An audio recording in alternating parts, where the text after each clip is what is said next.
Today's question, do Wi-Fi clients really matter?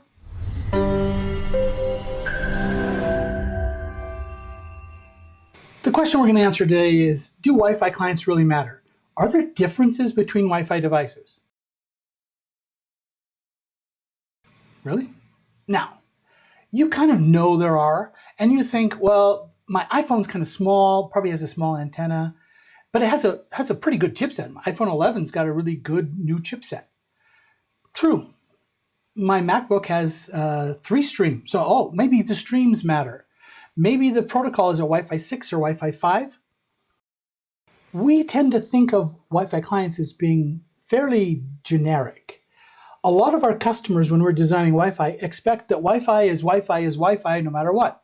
And in reality, we can only design for one set of requirements. Now, if we pick the right set of requirements that's inclusive enough, it'll make the least capable, most important device work, and it'll make the other devices that are even more capable work as well. But if we pick the wrong set of requirements, maybe some things work and other things don't work.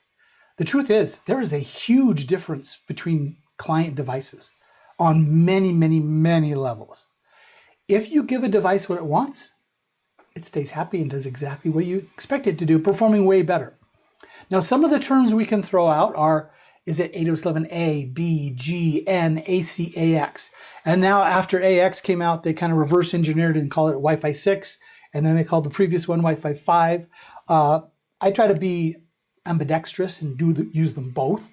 I think more in the .11 terms rather than the Wi-Fi terms, but either way, you should be able to do that. We can also talk about spatial streams, both from the AP standpoint and from the client. Just because I have a spatial stream does not mean I get it. If I have a 3 stream, wow, look at that. How about a 3 stream with my fingers? If I have a 4 stream AP and I have a 4 stream client, I don't know of any 4 stream clients, but if I did, that doesn't guarantee that I'm going to get 4 streams. It has to do with the multipath in the environment where we are. I could be someplace and have no multipath, and even though I have a 4 stream, I'm only pulling down 1. So again, spatial streams on the devices do not guarantee that you get those spatial streams. It just gives you opportunity that you could. So we also can talk about data rates. What are they supported? We can talk about MCS indexes, my favorite. I love MCS indexes. And what we're going to be doing to kind of prove the point, the experiment we're going to try, is we're going to be using a throughput test. And we can do throughput local, so that it goes client, AP, tester, or we could go client, AP, switch, router, cloud, then tester. Well, depending on where we put our test utility, our test server, will be determining what we're measuring. In this case, what we wanted was just to measure the wireless LAN, so we put our test server directly behind the access points we were testing. Well, what did we test? We tried to be scientific here. So we wanted to hold all things constant and then only change one variable. Yeah, but we kind of wanted to save time, so we changed 2 variables. But we did it in steps. So we went to 10 meters away from the access points and then held all things constant, tested across the board, moved to 25 meters, tested again. So we tested at 10, 25, 50, 75, and 100 meters across this set of clients. iPhone 11, which is Wi-Fi 6, 2 spatial streams. An iPad Pro 11-inch, well, it's like 10.6. It's the brand new 2021. It also had 2 spatial streams. Based on the data, though, I'm pretty sure it has a lot better antennas than in my iPhone. We also tested a MacBook Pro, a little older one, a 13-inch. It had a Wi-Fi 5 or an AC chipset and a 3 spatial stream capability, which I found in the past to be really helpful in going really fast. And then the last one was a Lenovo that had a AX chipset from Intel in it that supported 2 spatial streams, but it was Wi-Fi 6. So those are the clients we used. We then also had 4 different APs that we were testing at the same time.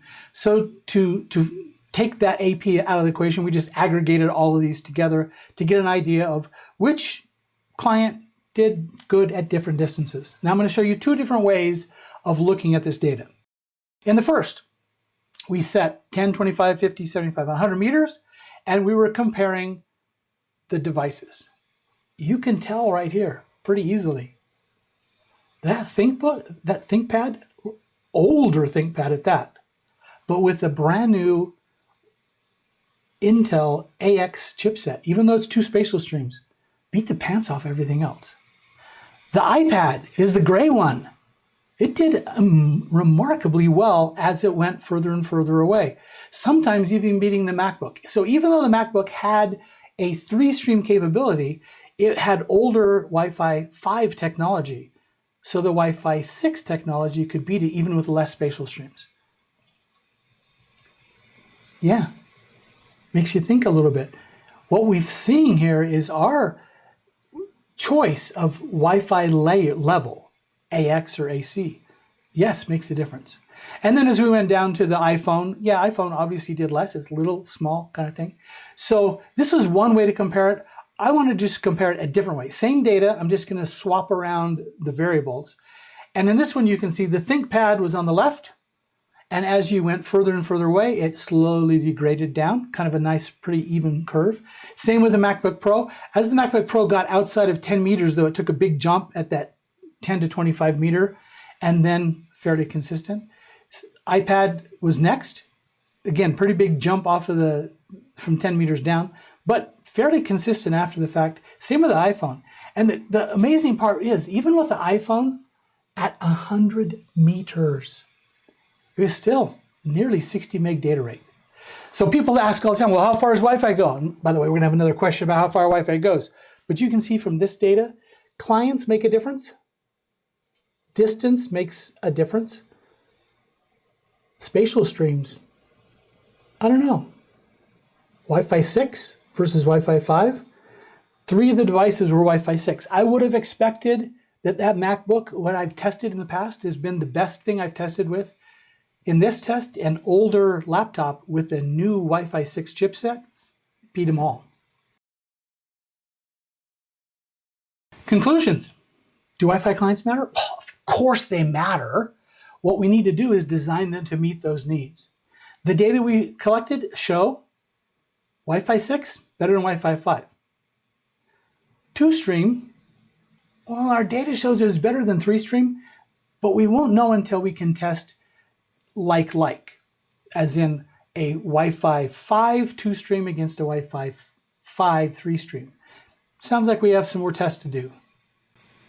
If you have other questions, feel free to get in contact with us and we'll put them into this queue so we can answer some questions with experimental evidence. Thanks for watching.